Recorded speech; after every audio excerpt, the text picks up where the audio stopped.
My teacher, when I was 25 years old, gave me the clue that totally changed my life, and I want to share that clue with you today. Here's what he said. Work harder on yourself than you do on your job. Work harder on yourself than you do on your business. See if you can find some ways to multiply your value to the marketplace. And he said your income will immediately start to change. Up until then, I was hoping that the economy would change. I was hoping that my company would change. I was hoping that my paycheck would change. I was hoping that circumstances outside would change. And then here's what I found out. It isn't going to change. So then my question was, if it isn't going to change, how will my life ever change? And here's what my teacher taught me. When you change, everything will change for you. When you get better, everything will get better for you. And that's where I picked up that phrase, for things to change, you've got to change. You don't have to change the marketplace. You don't have to change the marketing plan. You don't have to change the economy. You don't have to change countries. You don't have to change circumstances out there. All you've got to do is look within and see if you can change yourself for the better. And as you change, things will start to change for you. Now, let's talk about becoming valuable to the marketplace. Here's number one, bring value to the marketplace. Bring value to the marketplace. What's exciting about Herbalife is right away, as soon as you've heard a testimonial or as soon as you've got one, you can bring that testimonial to the marketplace. Long before you have the skills, you can bring the product.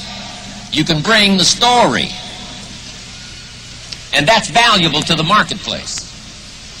So right away, you've got something valuable as soon as you've heard the story and you believe it. And you make a telephone call and translate the story to someone else, you have immediately brought value to the marketplace. Now here's number two, be valuable to the marketplace. Make those telephone calls. Put on the button. Hand someone a brochure. Give someone a simple invitation to listen to your story. Be valuable. Number three is becoming valuable to the marketplace. Right away we can bring value. Right away we can be valuable by telling our story, handing someone a brochure, giving them an invitation. But here's where the big fortune lies, and that is becoming valuable to the marketplace. As the business grows, you grow. As the opportunity unfolds, you grow. You get stronger. You get better. And you get wiser. Now, how do we become valuable to the marketplace? Let me just go through a few things that can make a difference in you becoming valuable to the marketplace. And we don't need to talk about 1,000 things. My teacher gave me a simple little formula that I've used all these years. It's become so valuable for me. And here's what he said. There's usually about a half dozen things that makes 80% of the difference. There's usually about a half dozen things that makes 80% of the difference. Keep looking for the few things that makes the most difference. For your good health, there's not 1,000 things you have to do every day. It's called 2 shakes a day, a few tablets, 3 times a day? I mean, it can't be much simpler than that. 2, few, 3. It's about how simple this formula is. Not 1,000, not beyond your comprehension. Few simple things, a little bit of exercise, watch your diet, and that's it. A few simple things, and now good health belongs to you. So in your business, keep looking for the few things that'll make the most difference. Here's why a lot of people don't do well. They simply major in minor things. They spend too much time on the things that don't count, too little time on the things that would count. So here's what we teach, good for our children as well. Don't spend major time on minor things. We also teach don't spend major money on minor things. If those ratios are wrong right from the beginning, I'm telling you, it can be a disaster. In the last 10 years, if a man bought 2,000 donuts and 2 books, it would be easy to determine why his life is not working well. I'm all for both donuts and books, but 2,000 donuts to 2 books is a poor ratio. Almost anybody would conclude the guy's life is probably not working well because he spent too much money on donuts, not near enough money on books. Too much food for the body, not enough food for the mind. Okay, turning these ratios around, learning what few things are going to make the most difference. You don't have to get good at 1,000 things. Just get good at a few things, and your value will start to change to the marketplace, your value to your customer, your value to your distributor, your value to your organization, all of this refinement, a few things. Now, let's go through those few things that can make such an incredible difference in how your life works out, how your business unfolds. Number 1 is philosophy. We all must concentrate a great deal of our attention on our own philosophical conclusions, because this is what guides our life, our philosophy. The working of the mind, the ability to think and process ideas and information. This miracle process that human beings can engage in is simply incredible. The ability to use our mind to think, to process ideas and information that helps us to build a philosophy that guides our life. All kinds of philosophy. Political philosophy, of course, helps guide the nation. Economic philosophy determines whether or not you're going to be financially secure. A good health philosophy determines whether or not you're going to be healthy. A good working philosophy with your family determines whether or not that's going to work out well. Philosophy. Let me give you my definition of philosophy. Philosophy is the sum total of what we know, and number 2, the decisions we make. So first of all, we must gather knowledge. Second, we must sort it all out, decide what's valuable and what isn't valuable. And let that establish for us a philosophy to live by. You're going to have to go through the decision-making process and sort it all out. What you can use right away, what it's going to take a while for you to get involved in, sorting it out for you, how to make it fit for you, make it fit for your life, make it fit for your business. This process here is what establishes our philosophy. And this is what gives us guidance. We've got all kinds of wind that blows out here. But what this philosophy does is help us to set the sail. The winds of opportunity, the winds of circumstances, the political winds, the social winds, the winds are always blowing. But here's the best part of education that I know of. You cannot change the winds, but you can change the set of the sail. And that's why we've come here to study today, is to see if we can't refine our thinking and our philosophy to help set a proper sail, so that no matter what wind blows. And when somebody says to you, what if this happens and what if this happens? Doesn't matter.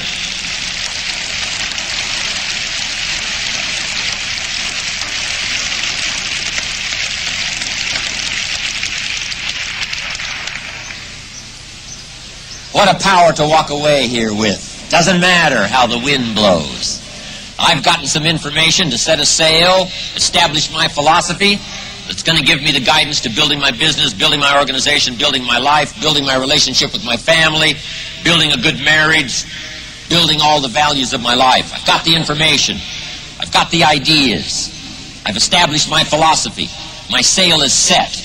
Let the wind blow however it's going to blow. The political winds, the social winds, the winds of circumstance, the winds of reverses, the winds of the dark nights, the summer winds, the winter winds. I'm telling you, it's not going to matter. You're going to have an incredible sail set that'll take advantage of the winds so that you can go wherever you want to go.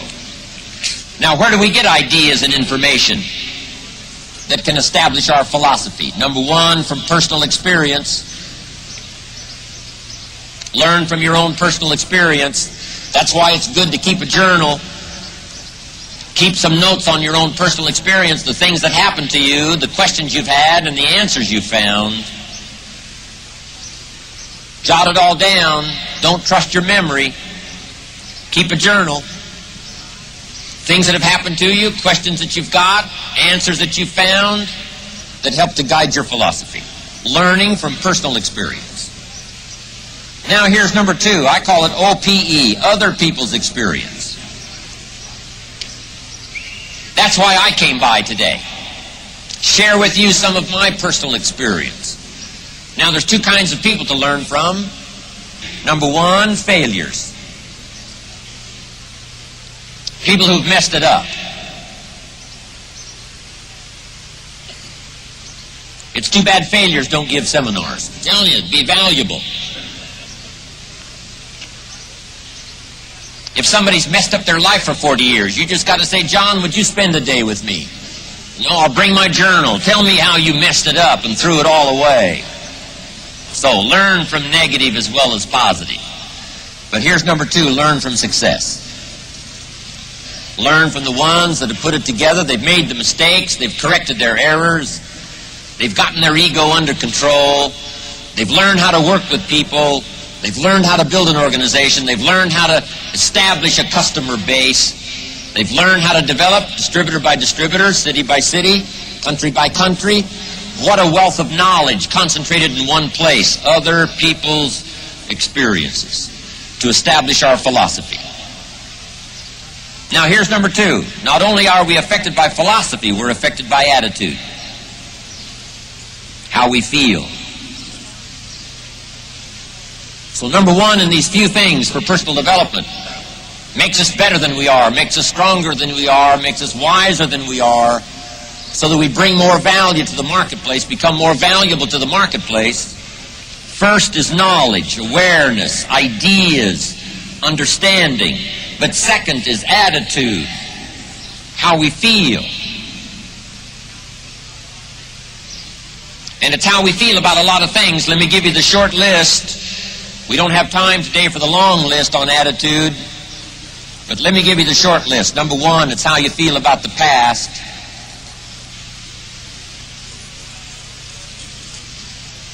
You've got to have a good, mature feeling about the past. And here's the best advice I can give you on that. Treat the past as a school.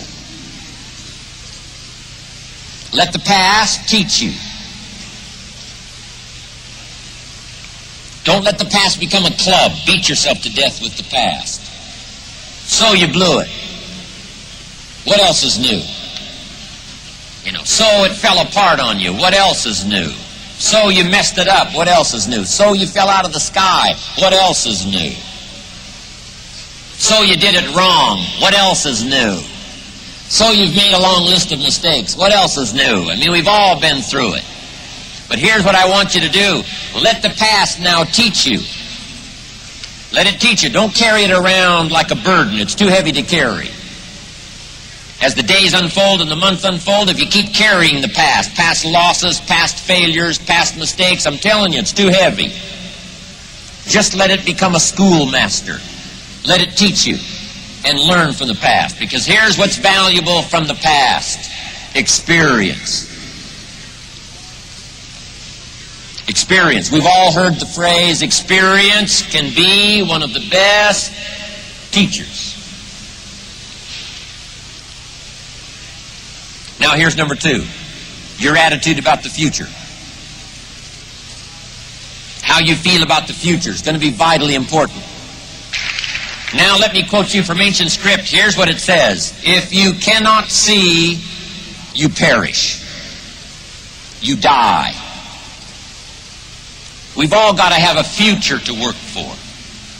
We've all got to have the ability to see something beyond ourselves, something beyond just today, something beyond just this week.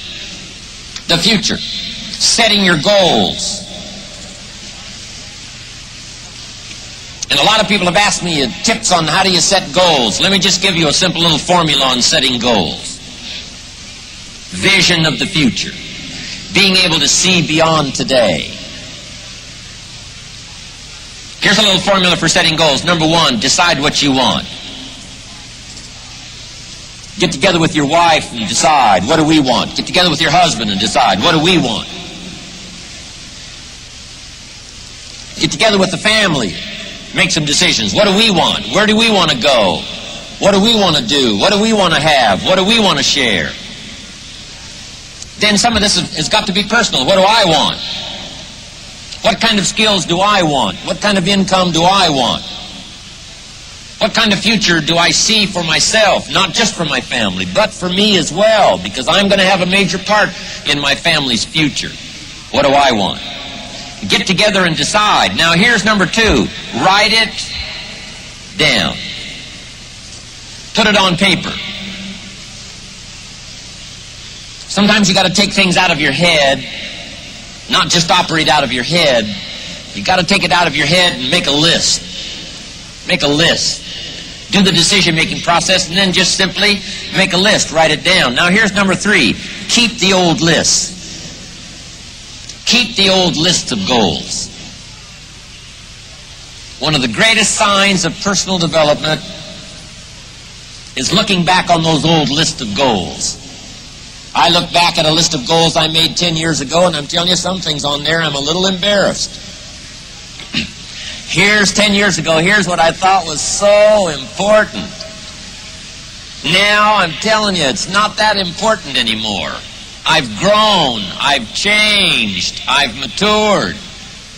And I've got some of my goal lists that go back 20 years, 25 years.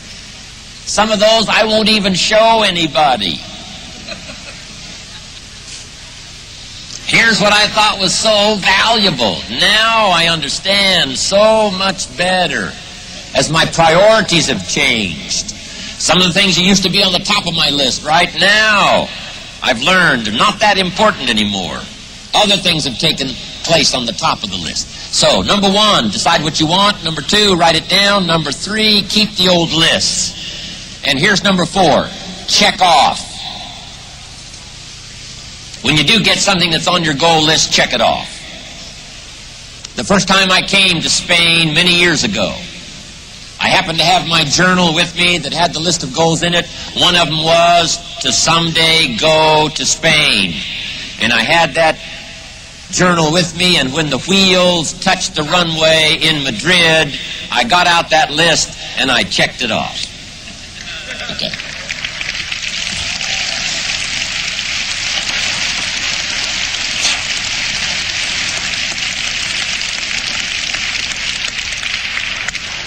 So, first of all, attitude is how you feel about the past. It's how you feel about the future. And here's the third one. It's how you feel about everyone. You got to have a good, mature attitude about everybody. Everyone in your family. Everyone in your organization. Everyone in the community. Everyone in the world. Everyone in your country. Got to have a good, healthy attitude about everybody, and here's why. You can't succeed by yourself. We all need each other to make our business successful. We need each other to make a successful life. You can't succeed all alone. One person doesn't make a company. One person doesn't make a corporation like Herbalife. One person doesn't make a country. One person doesn't make a symphony orchestra. One person doesn't make a community. One person doesn't make a powerful nation. Not one person alone. Doesn't make harmony. You can't have harmony with just one. Got to have more than one. So to have harmony and possibility and opportunity and future and the strength of the collective society, the collective organization, I'm telling you, It comes from all of us working together. So you got to have a unique sense of appreciation of everyone. The last one, the first one.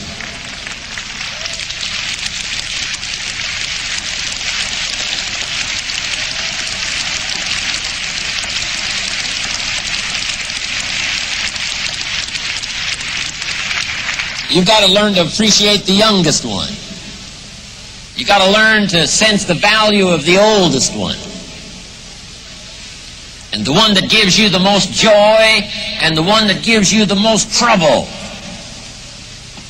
You've just got to have a unique sense of appreciation that it takes all colors and all kinds and all sizes and people with different dreams at different places in their personal development. You've got to learn to embrace them all and appreciate them all because it takes them all.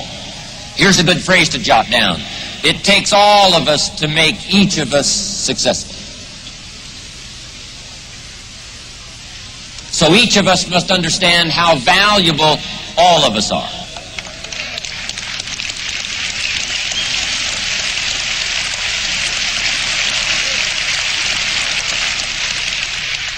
Nobody in the rest of the 90s is going to be a match for all of us. All of our talents, all of our skills, all of our dedication, all blended together, various sizes, various ways and means. I'm telling you, the march is going to be on, the pace is going to be quickened. When we walk out of the 94 extravaganza, we will have an even bigger sense that nobody's going to be a match for all of us. We can go out there and deliver the products and deliver the goods and touch millions of people's lives, and I can't wait to be a part of it all.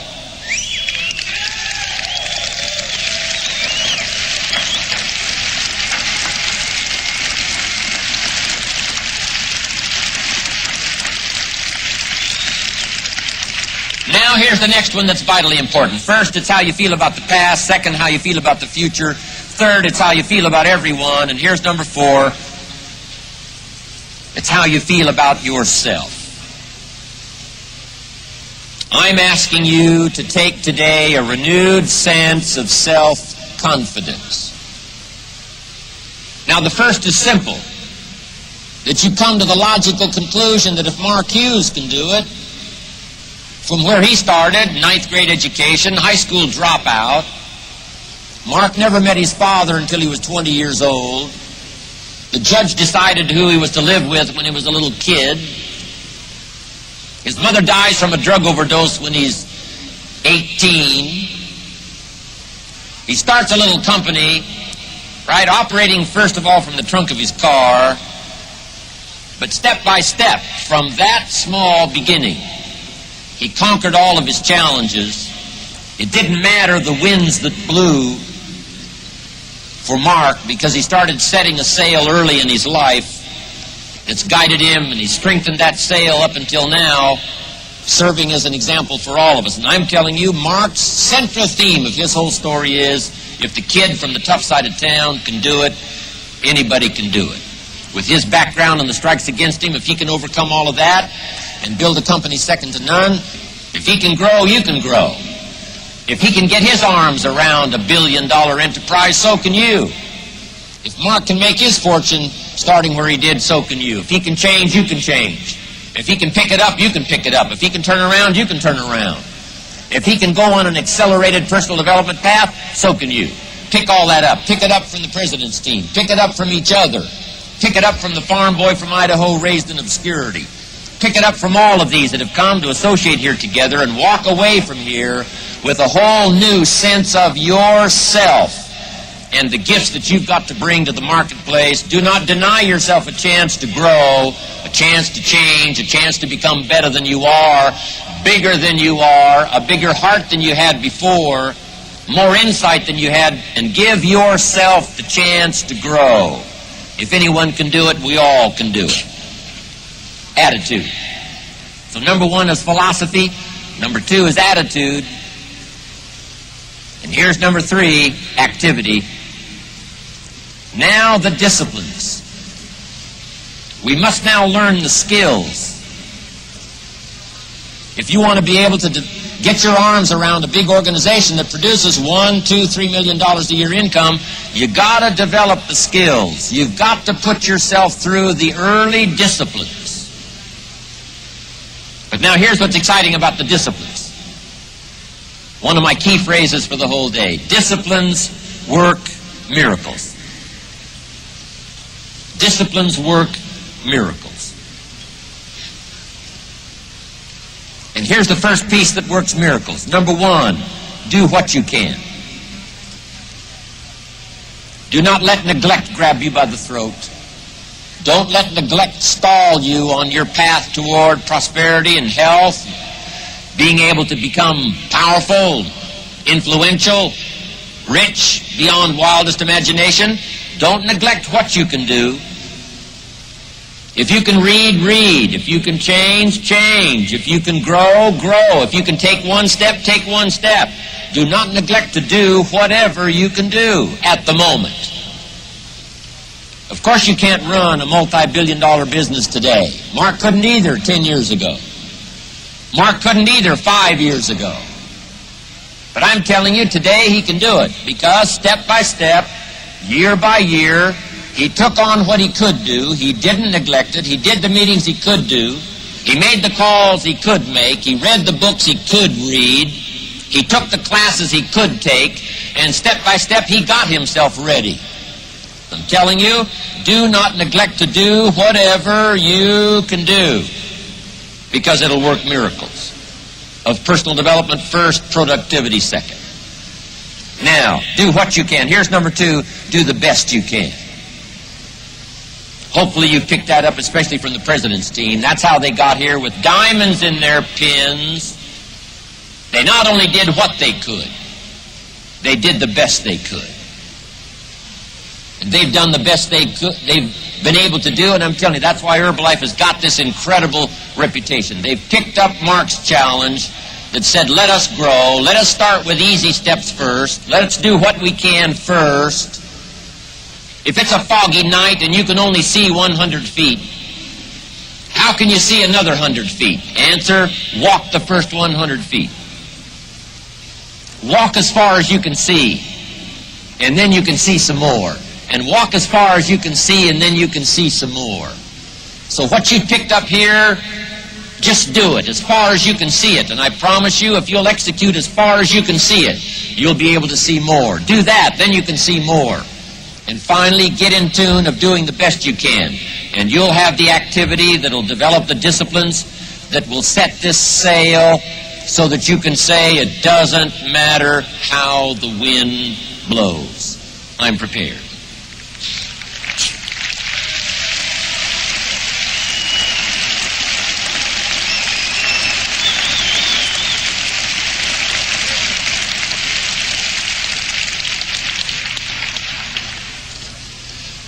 The disciplines that work miracles, here's the real miracle that works so well in Herbalife. Investing life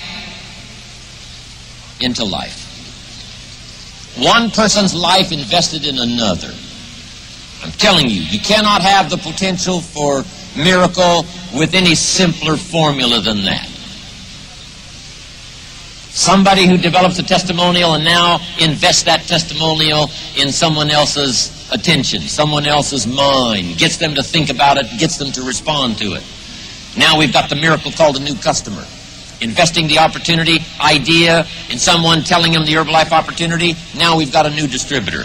Disciplines create new life by investing one person's life into another person's life. That's why I came by today.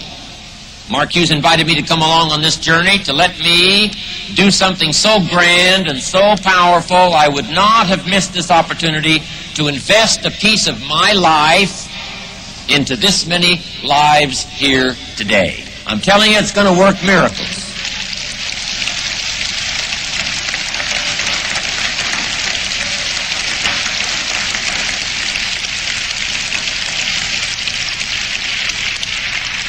And I'm asking you at home, because our whole life is not only concerned with our business and our customers and our distributors and our organization, all of the things that we're proud of, and the banners and the flags and all the rest of it. One of the most important is to become valuable by discipline to your family.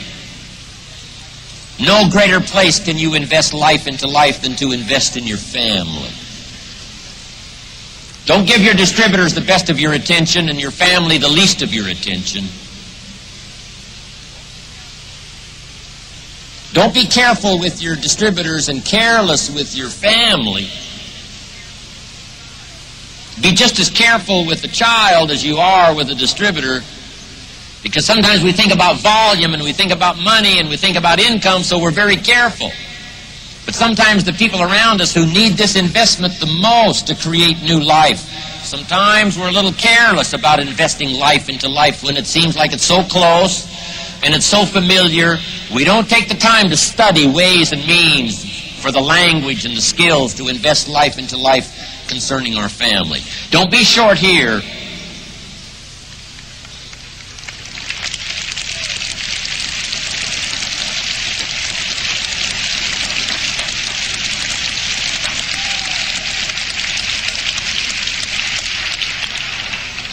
There's an insurance company in the United States that got a good phrase that they've coined to go along with their insurance company, and here's what it says: you're in good hands. What a reputation to build. Reputation of having good hands. And that's the reputation we want as Herbalife distributors wherever we find ourselves at the moment. Let us develop good hands to take these products to the marketplace, take these stories to the marketplace with hands that care, with hands that reach out and touch other people, with hands that are skillful, hands that are not belligerent, hands that show no malice, hands that are not a threat to anyone, caring hands. Let's develop good hands. Let's put ourselves through the disciplines. Let's give ourselves the guidance by what we learn, feeling good about it all. Then let's develop these disciplines so that we become better instruments of investing our life into other people's life and watch these miracles unfold for ourselves and for our family.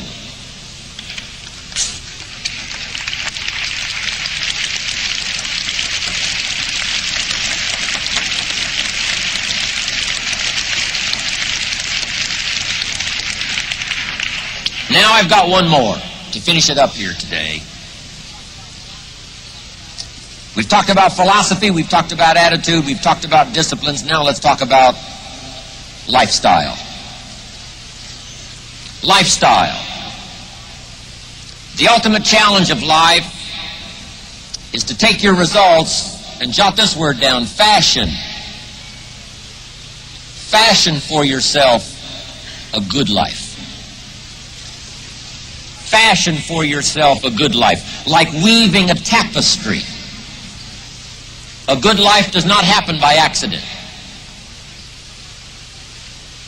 My teacher, when I was 25 years old, gave me two phrases, and I want to give you those two phrases as I wrap it up here today. And these phrases helped to change my life. Here's the first one. If you wish to be wealthy, study wealth. If you wish to be wealthy, study wealth. He gave me a little simple formula to consider. A wealth formula. The first 6 years of my life, I wound up broke. First 6 years of my economic life, I wound up broke. Second 6 years of my economic life, I wound up rich. He gave me a whole new economic philosophy. I studied it. I practiced it. I became wealthy. But here was the second phrase he gave me. If you wish to be happy, study and practice the art of happy living. Up until then, I had no concept that happiness was a study. My best hope for happiness at age 25 was just to go around with my fingers crossed, hoping something would make me happy. And he said, no, happiness is something you fashion. Happiness is an art.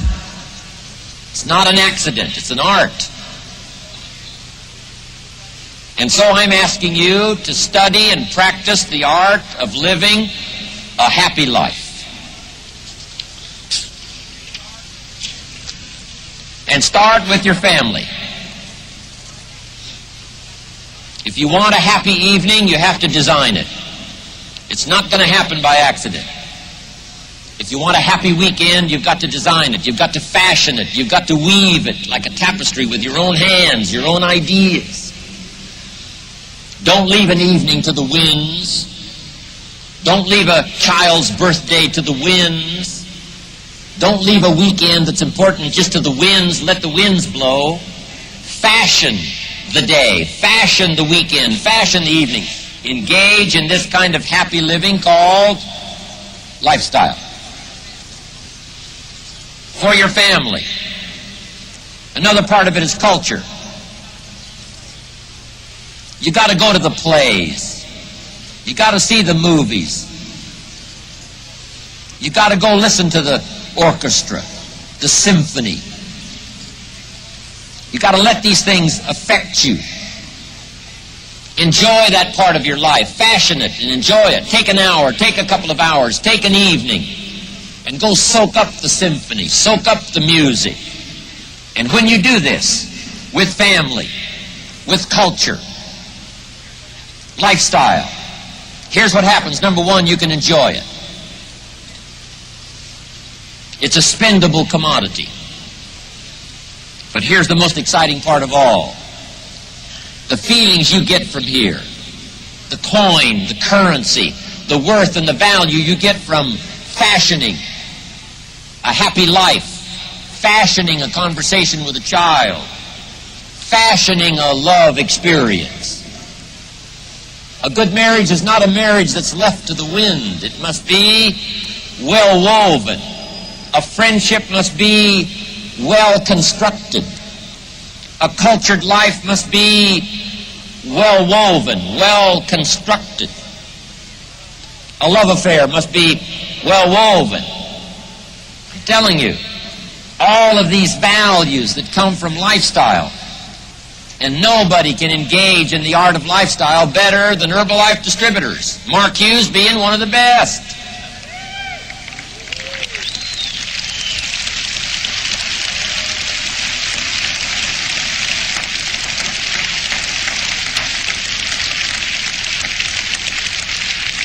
And even from the simplest of lives. Better to live in a tent on the beach and be in love than to live in a mansion by yourself.